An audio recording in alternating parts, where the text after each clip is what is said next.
Okay, question 12 from homework 15.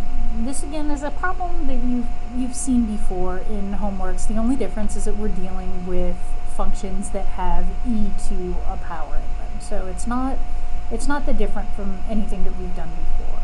So for part A, what we're going to do is take the derivative of what they gave you. So they've given you this function here.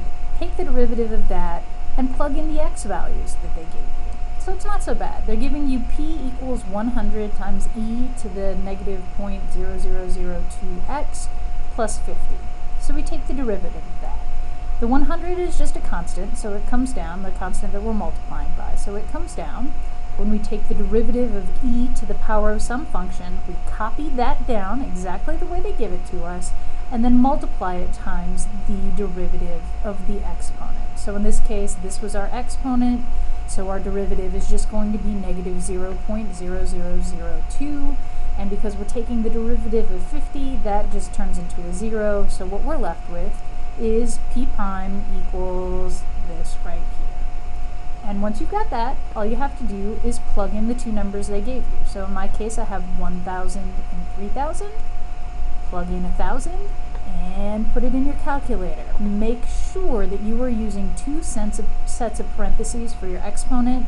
So when you plug this in, e to the whatever, make sure that you're using another set of parentheses around the 1,000 here, okay? If you don't do that, the multiplication is not going to come out right. So plug it into your calculator, you'll get an answer, round it to 4 decimal places, I'm sorry, and that's going to give you the answer you're looking for. Same thing for the second part, plug in the 3,000, and again, use the extra parentheses to make sure that your calculator is doing things the way you want it to, and then you'll get an answer. You'll round that to 4 decimal places, and that's going to be what you plug in. For part B, all you're going to do, no derivative, don't even worry about the derivative anymore, just plug the values that they gave you into the original function. So the original function was at 100 times e to the negative 0.0002x plus 50.